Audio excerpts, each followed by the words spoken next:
Hey everybody, welcome back to my channel. Today is a very exciting day. I've been waiting for this for a while. It was the Gloomhaven Grand Festival, where they were doing a second edition printing of Gloomhaven. I think they had Frosthaven, they had all the Gloomhaven stuff. And this was the thing that I was the most excited about.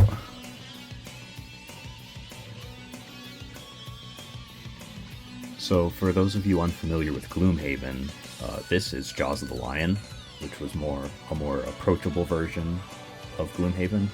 It's played on the spiral-bound book you see here instead of tiles, as the original version was.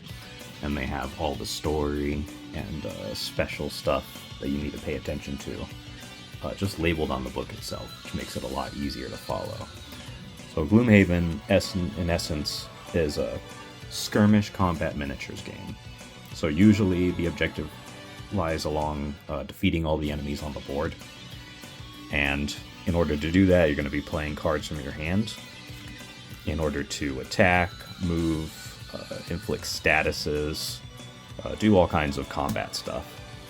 And that's kind of the idea. So that's the regular Gloomhaven. So back to the small one. The smallest version of Gloomhaven. It is tiny. Like, look at this little box. Like, it is itty bitty. You compare it to its other iteration, the Jaws of the Lion. Like, this is a pretty hefty box. So, considering how small even just the shipping box is, like, that's pretty great. There it is. Oh, my first in-person view of it. There it is. Buttons and Bugs. Like, that's just such a good cover. If you have seen the original Gloomhaven cover, it's a great little homage to it. Man, that's adorable. Little buttons for the O's. I love that. Very nice. Gloomhaven and its mercenaries get shrunk down in this unique standalone single-player adventure. So there's one player, ages 10 and up, approximately 20 minutes per scenario. And then the contents is pretty impressive, to be honest, for this tiny package.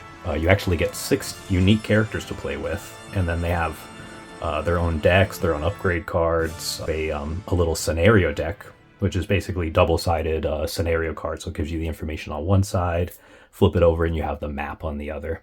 Then the condition tokens and the 10 double-sided monster stat cards. Really cool. Very nice packaging.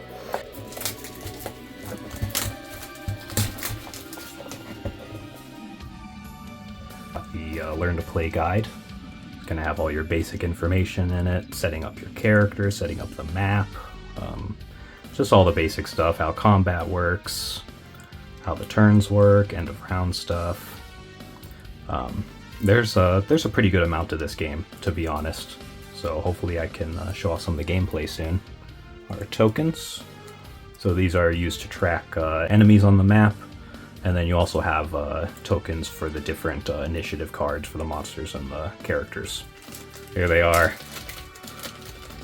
The tiniest of tiny little miniatures. Oh, they're so little. Oh, he's cool. Little die. This is to help with initiative and combat rolls and stuff. Basically modifies your attack or the initiative for the round. Health dials for the enemies and the dial for the player. Cards. We'll pull these out real quick. The rest of this stuff too. Let's go over the character pack first.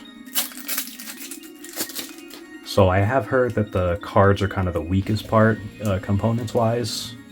They are a little on the thin side. They also they have a lot of bend in them right off the bat.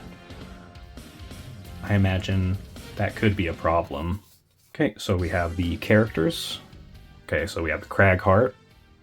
So he's going to be a low complexity character. The Cragheart is a whirlwind of destruction. They channel the raw power of the earth and use their fists in the terrain as weapons, making use of obstacles to cause extra damage. Got the Bruiser next. So he is also a low complexity character. The Bruiser isn't afraid to take a hit, because they know they can return the favor and then some. A Bruiser gets right up in the enemy's face to punch through their defense and push them around. Got the Spell Weaver here. So she is a high complexity character. The Spellweaver draws upon elemental energies, crafting them into devastating attacks. The process is exhausting, but the Ether can also renew their stamina, giving them the longevity they need, so long as they avoid enemy attacks. Then we have the Tinkerer, high complexity character, again. The Tinkerer has the right tool for any job somewhere in their packs. This jack of all trades will use all manner of gizmos and contraptions to stay one step ahead of their opponents. Everything is a tool, everything is a weapon. The Mind Thief is next. Medium complexity character on this one. The Mind Thief controls the battlefield through magic and manipulation. They also employ powerful psychic augments as they dance across the battlefield, slipping in to stab their unsuspecting foes. We have the Silent Knife, low complexity. The Silent Knife lives in the shadows, striking when the ideal opportunity presents itself. Whether the knife is thrown or stabbed into their opponent's back, they will make sure it hits the mark, only to be long gone by the time the body hits the floor. That's all 6 characters. And then we have the scenario deck. So this is all spoilery type stuff, as well as a reference card. Always nice. It's good to have these on hand, especially when there's a lot of icons to contend with. So that's a pretty good amount of icons. A lot of status stuff. So there's 20 scenarios baked into the game. Pretty good amount. I think it's gonna take a while to get through. Right now we have the dashboards. So these are used for the enemies. I love that they decided to go with the double layered boards on this one. We have the ability to kind of move it around a little bit and it won't move too far. Double layer is definitely the way to go for something like this, especially if it's going to be something you want to travel with. All the tokens. Have to get a bag for these.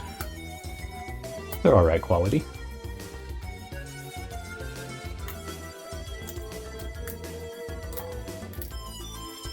Alright, so we've got the cards. These are going to be all the ability cards for the different characters. We also have the enemy cards in here.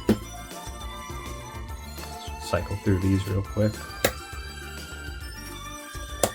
Have the enemy modifier cards. You're going to place one of these cards in there to augment whatever the combat roll is for the round.